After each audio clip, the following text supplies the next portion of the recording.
Bismillahirrahmanirrahim. Assalamualaikum warahmatullahi wabarakatuh. Selamat sore Pak Kemas. Saya akan meluangkan waktunya pada sore hari ini. Oke, selamat sore juga Pak Wawan. Hari ini saya mau mengulas tentang sampah di sekolah saya, Pak Wawan. Oh, baik. Apa topik dari percakapan kita kali ini Pak Kemas? Itu, yang saya tadi topiknya itu saya ingin mengulas pengelolaan sampah di sekolah saya, Pak Wawan. Oh, baik. Ya. Itu poin yang sangat valid ya untuk kebersihan. Terus apa yang menurut Pak Kemas menjadi penyebab utama masalah ini? Yang paling dalam permasalahan itu yang paling saya khawatirkan adalah banyaknya sampah yang berserakan di lingkungan sekolah, terutama di kantin dan di lapangan. Selain itu, saya juga belum memiliki sistem pemilihan sampah yang efektif di sekolah.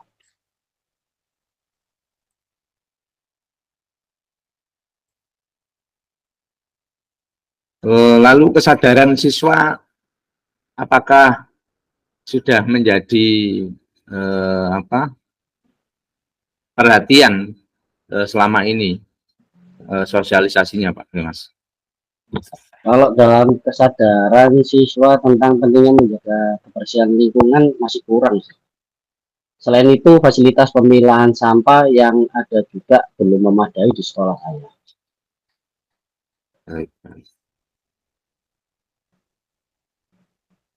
Baik Pak, coba mari kita bahas lebih lanjut apa yang sudah Pak Kemas lakukan atau pikirkan untuk mengatasi masalah ini. Yang saya pernah sih mengusulkan ide untuk membuat program edukasi tentang pengelolaan sampah, tapi belum terrealisasi sih Pak. Selain itu, saya juga berpikir apakah perlu menambah jumlah tempat sampah dan diberi label. Idenya Pak Kemas sangat bagus. Lalu apa yang menghambat pelaksanaan ide-ide Pak Kemas tersebut? Mungkin karena kurangnya dukungan dari teman-teman atau belum adanya koordinasi yang baik dengan pihak sekolah sih Pak. Oke, mari kita lihat apakah Pak Kemas bisa mengatasi hambatan-hambatan tersebut dan apa yang menurut Pak Kemas itu bisa lakukan untuk mendapatkan dukungan dari teman-teman guru atau warga sekolah. Gini Pak ya, mungkin saya bisa mengajak warga sekolah untuk membuat seperti poster atau video tentang pentingnya menjaga kebersihan lingkungan.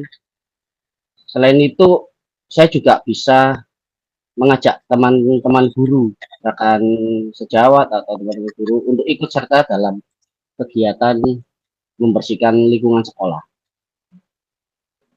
Baik. Itu ide yang bagus Pak Kemas. Dan bagaimana dengan pihak sekolah? Siapa yang menurut Pak Kemas bisa diajak untuk berkolaborasi?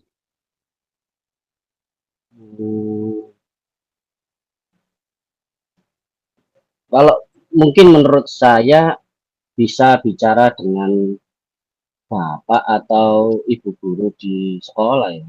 Dan bagian OSIS juga bisa diajak. Mereka pasti bisa membantu dalam hal koordinasi dan penyediaan fasilitas. Sangat bagus Pak Kemas. Sekarang rencana aksi ke depannya yang lebih konkret dan tujuan rencana kegiatan yang akan dilakukan Pak Kemas seperti apa?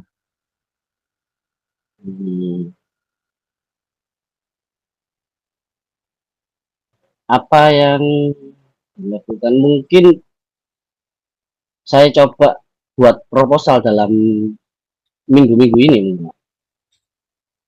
Iya. Apa yang akan Pak Kemas lakukan nanti kalau misalkan proposalnya itu ditolak kepala sekolah atau Hmm. adakah solusi yang lain? Kalau misalkan Jika proposalnya, jika minggu ini saya membuat proposal, jika proposal lingkungan tentang sampah plastik yang saya ajukan ditolak kepala sekolah ya, tadi, saya akan melakukan beberapa hal. Mungkin mengambil poin-poinnya gitu. Yang pertama mungkin memahami alasan penolakan. Saya akan menganalisis secara mendalam setiap poin yang menjadi pertimbangan penolakan dalam mengambil keputusan kepala sekolah ke depannya. Yang kedua, mungkin mencari solusi alternatif. Saya akan mencari ide-ide yang baru, lebih hmm, lebih kecil dan lebih mudah diimplementasikan mungkin. Namun tetap memberikan dampak positif terhadap lingkungan. Jadi poin yang ketiga mungkin membangun jaringan dukungan. Seperti saya akan mengajak semua warga sekolah untuk mendukung ide saya. Bersama-sama kami mencari solusi ya. Bersama-sama kami mencari solusi yang lebih komprehensif. Dan saya juga akan melibatkan rekan sejawat dalam mencari solusi dan mengajak warga sekolah seperti keamanan, kebersihan, dan bagian OSIS untuk berpartisipasi dalam proyek yang lebih kecil. Dan poin yang keempat itu mungkin saya akan menyampaikan kembali proposal saya, akan mempersiapkan presentasi proposal yang lebih baik dan meyakinkan untuk menyampaikan kembali proposal saya kepada sekolah yang sudah saya ambil dari poin-poinnya tadi apabila ditolak. iya ya, poin-poinnya sangat tepat sekali, bagus sekali Pak. Semangat terus Pak Kemas. Selanjutnya, apa yang membuat Pak Kemas tertarik pada masalah sampah ini? Hmm, kalau dalam menarik membuat saya tertarik itu adalah bisa membuat dampak lingkungan nih. Yang pertama itu dampak lingkungan. Sampah yang tidak dikelola dengan baik dapat mencemari tanah, air, dan udara karena berserakan nih, jadi kotor. Hal ini dapat menyebabkan kerusakan ekosistem, mengancam kesehatan manusia di sekitar dan berkontribusi pada perubahan iklimnya karena pembuangan sampah yang tidak tepat. Dan yang poin kedua, pencemaran pastinya. Sampah, terutama plastik dapat bertahan sangat lama di lingkungan dan menyebabkan pencemaran yang serius karena sampah plastik itu terurainya sangat lama dan bisa ratusan tahun. Dan yang ketiga, poin ketiga itu mungkin dalam kesehatan masyarakat. Tempat pembuangan sampah yang tidak dikelola dengan baik dapat menjadi sumber penyakit. Penyakitnya bisa penyakit menular karena kan sampah itu kan kotor nih, jadi dapat penyakit menular dan faktor penyakit menular bisa kayak gatal-gatal atau membuat nyamuk banyak bersarang di situ. Iya, iya. Pak, sangat peduli lingkungan sekali ya Pak Kemas. Sangat bagus. Setelah itu bagaimana Pak Kemas untuk mengukur keberhasilan programnya Pak Kemas ini? Hmm, kalau di dalam program, kalau saya berpikir mungkin ada 3 poin dalam mengukur keberhasilan untuk sampah plastik ini. Yang pertama itu mungkin jumlah plastik. Jumlah plastik. Saya akan melakukan pendataan jumlah plastik yang dihasilkan sebelum dan sesudah program dimulai. Membandingkan hasilnya, melihat penurunan jumlah plastik menurun atau bertambah naik. Itu yang poin pertama. Poin yang kedua, mungkin jumlah tempat sampah terpilah. Mungkin butuh jumlah tempat sampah yang sudah dipilah-pilah. Hitung sampah yang tersedia, hitung jumlah sampah yang tersedia untuk pemilahan sampah. Ada mungkin sampah itu ada 2 tempat sampah di berbagai titik-titik, seperti sampah organik dan sampah non organik. Pasti tempat sampah terisi dengan benar. Jadi sampah mana yang untuk plastik dan sampah mana yang tidak dapat diurai. Kalau plastik kan selama, kalau yang dapat diurai kan bisa menjadikan untuk hal yang lain, kompos atau yang lain. Dan yang poin ketiga, mungkin jumlah produk ramah lingkungan yang akan digunakan, mungkin seperti jumlah produk ramah lingkungan yang digunakan di sekolah, seperti sedotan, kertas,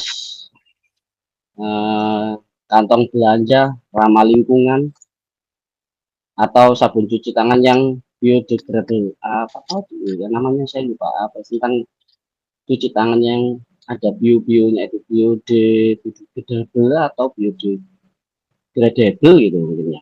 Seperti itu Pak. Itu poin-poin yang mungkin dari saya 3 untuk mengukur keberhasilan program sampah plastik itu. Ya, hebat sekali Pak Kemas. Ingat Pak Kemas tidak sendirian. Saya akan selalu siap membantu. Jika Pak Kemas membutuhkan, jangan ragu bertanya kepada saya. Kalau belum jelas atau masih ada keraguan, seperti itu. Ya, terima kasih banyak Pak Wawan sudah didengarkan. Ya, sama-sama Pak Kemas. Ingat, keberhasilan program itu tidak hanya tergantung pada bagusnya program tersebut, tetapi harus dengan penuh tanggung jawab dan konsisten, selalu bekerja sama dengan semua pihak di sekolah. Iya, Pak Wawan, sekali lagi saya ucapkan terima kasih banyak. Yeah. Untuk refleksi dan umpan balik dari percakapan ini Pak, ini saya sampaikan ya.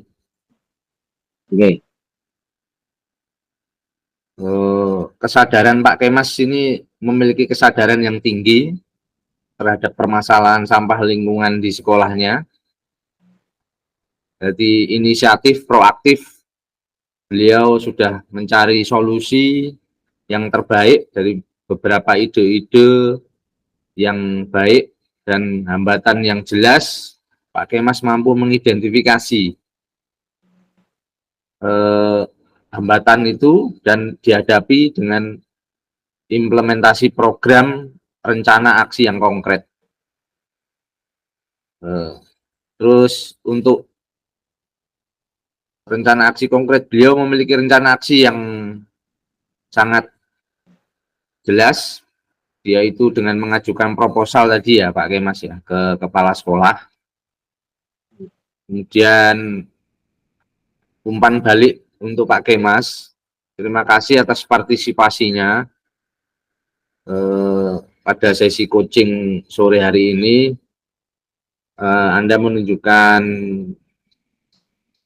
kepedulian yang sangat tinggi terhadap lingkungan di sekolah Pak Kemas. Itu dari saya Pak Kemas. Ya. Terima kasih. Terima kasih Pak Wawan juga, terima kasih atas refleksi yang sudah diberikan.